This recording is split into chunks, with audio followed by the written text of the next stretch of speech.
महाराष्ट्रातील चंद्रपूरच्या घनदाट जंगलामध्ये असं एक प्राचीन महादेवाचं मंदिर आहे जे अजूनही अनेक लोकांसाठी गुप्त आहे।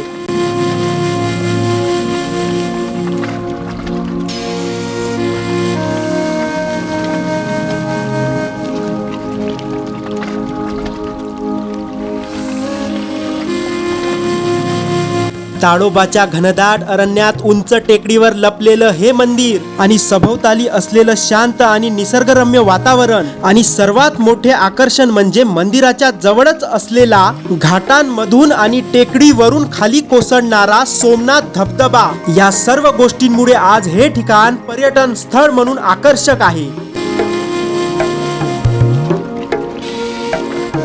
नमस्कार मंडळी, स्वागत आहे तुमचं आपल्या YouTube चॅनलच्या एक नवीन व्हिडिओमध्ये। आज आपण आलेलो आहे चंद्रपूर जिल्ह्यातील मूल शहरापासून साधारणतः 9 ते 10 किलोमीटरच्या अंतरावर असलेल्या सोमनाथ महादेव मंदिरामध्ये। तर आजच्या या व्हिडिओमध्ये आपण बघणार आहे या मंदिराचे संपूर्ण दर्शन आणि त्याचबरोबर घेणार येथील निसर्गरम्य वातावरणाचा आनंद। तर व्हिडिओला शेवटपर्यंत नक्की बघा। तुम्ही जर आमच्या चॅनलवर नवीन असाल तर चॅनलला सबस्क्राइब करायला विसरू नका। तर चला मग मंडळी, सुरू करूया आजचा हा अद्भुत असा प्रवास।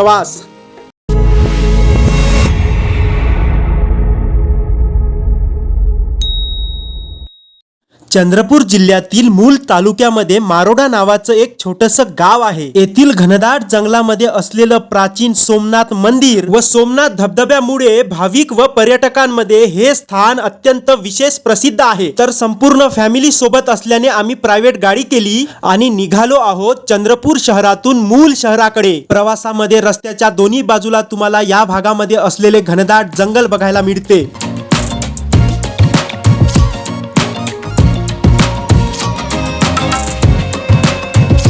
तर मूल पासून 8 ते 10 किलोमीटरच्या अंतरावर गेल्यानंतर तुम्ही मारोडा या गावामध्ये पोहोचून जाल आणि थोडं समोर गेल्यानंतर तुम्ही पोहोचून जाल सोमनाथ महादेव मंदिराजवळ। हे बघा मंडळी, 50 ते 60 किलोमीटरच्या प्रवासानंतर आम्ही पोहोचलो आहे सोमनाथ मंदिराजवळ।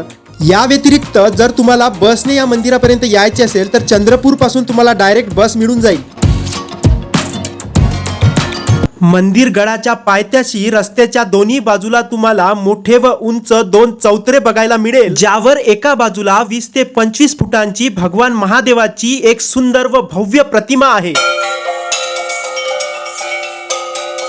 आणि अगदी समोरच दुसऱ्या बाजूला नंदी महाराज यांची सुंदर व देखणी मूर्ती आहे।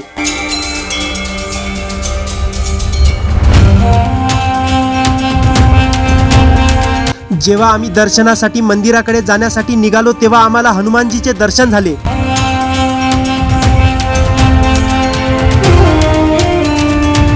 त्याचबरोबर मंदिराच्या पायथ्याशी एक 2 बाय 2 फूटचं एक छोटंसं कुंड आहे, जे की याचे बांधकाम 1966 साली करण्यात आल्याचा उल्लेख त्यावर केलेला आहे आणि या गोमुखातून 12ही महिने पाणी वाहत असते। मात्र त्या पाण्याचा उगमस्थान कुठे आहे हे आजपर्यंत कोणालाच माहिती नाही असे या भागात सांगितले जाते।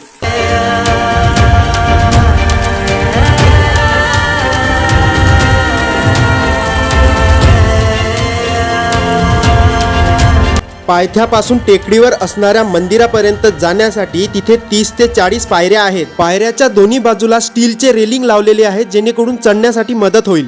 संपूर्ण पायऱ्या चढून गेल्यावर आपण मंदिराच्या प्रांगणामध्ये प्रवेश करणार तेव्हा मंदिराच्या अगदी समोरच तुम्हाला एक भव्य व उंच त्रिशूल बघायला मिळतो आणि त्याचबरोबर मंदिराच्या एका बाजूला हनुमंतरायाचे एक छोटेसे दक्षिणमुखी मंदिर आहे।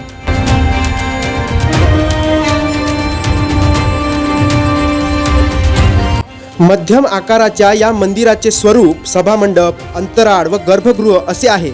येथील सभामंडपाचे काम हे नंतरच्या काळात झाले असले तरी अंतराळ व गर्भगृहाचे बांधकाम हे हेमाळपंथी शैलीचे आहे। येथील स्थानिक लोक असे सांगतात की पूर्वीच्या काळी हा परिसर तपभूमी म्हणून प्रसिद्ध होता। येथे अनेक साधू संत तपश्चर्या करण्यासाठी येत असत। तर चला मग मंडळी, आता आपण मुख्य शिवलिंगचे दर्शन करूया।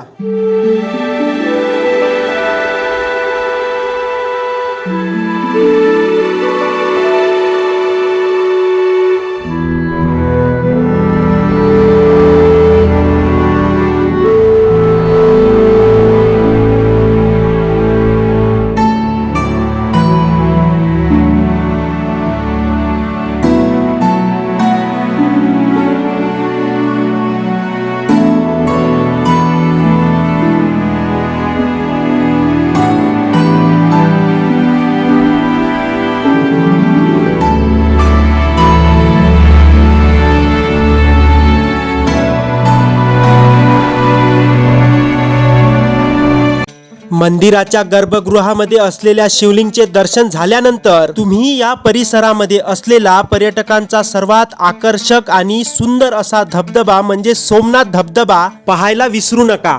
मंदिराच्या अगदी डाव्या बाजूला जंगली व दगडगोटे असलेला एक छोटासा रस्ता आहे, तर आम्ही पण तो सोमनाथ धबधबा बघण्यासाठी सर्वजण या जंगली वाटेने समोर निघालो आहेत। पावसाळा सुरू व्हायच्या काही दिवसा अगोदरच आम्ही या मंदिरामध्ये भेट दिली होती, त्यामुळे धबधबा पाहताना इथे पाण्याचे प्रमाण कमी होते। तर आता आपण पोहोचलेलो आहे सोमनाथ धबधब्यापाशी। हा तुम्ही बघू शकता, हाच आहे तो सोमनाथ धबधबा जो पावसाळ्यामध्ये पर्यटकांचे मुख्य व आकर्षण केंद्र बनलेला असतो।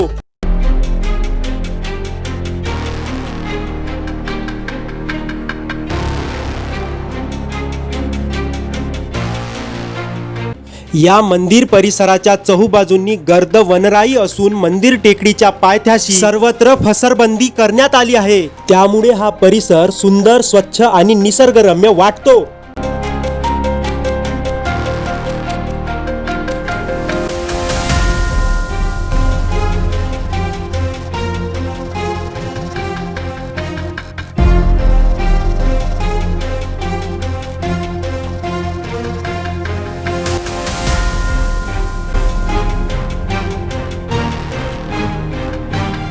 येथे आल्यावर बाजूने वाहणाऱ्या पाण्याचा खडखडाट व विविध पक्ष्यांचे आवाज आपल्या कानावर पडतात। मंदिराला लागून असलेल्या या टेकडीवरून सतत एक धबधबा वाहत असतो। या वाहत्या धबधब्यामुळे येथे एक मोठे कुंड तयार झाले आहे। येथे येणारे काही भाविक भक्त सर्वप्रथम या कुंडामध्ये स्नान करतात आणि त्यानंतरच सोमनाथाच्या दर्शनाला जातात, तर काही पर्यटक धबधब्याखाली भिजण्याचा व पोहण्याचा आनंद पण घेतात।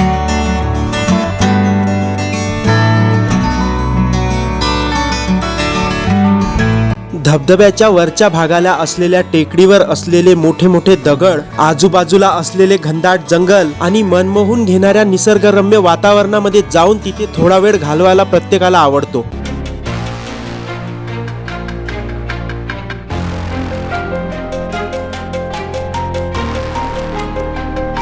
भाविक भक्त व पर्यटकांसाठी वन विभागातर्फे येथे अनेक सुविधा उपलब्ध करून दिलेल्या आहेत। त्यापैकी जागोजागी असलेले माहिती दर्शक फलक, मंदिर व टेकडीवर चढण्यासाठी छोट्या पायऱ्या आणि इथे येणाऱ्या लोकांना बसण्यासाठी बेंच पण इथे ठेवलेले आहेत। सोमनाथ धबधबा, डोंगर, हिरवीगार वनराई या सर्व गोष्टींमुळे ही जागा पर्यटकांसाठी एक सेल्फी पॉइंट म्हणून ठरलेली आहे। परंतु जर तुम्ही इथे येत असाल तर एक गोष्ट नक्की लक्षात ठेवा, घनदाट जंगलामुळे या परिसरामध्ये वन्य प्राण्यांचा खूप वावर असतो। जंगलामध्ये दूरवर जर तुम्ही फिरायला जात असाल तर थोडी काळजी घ्या।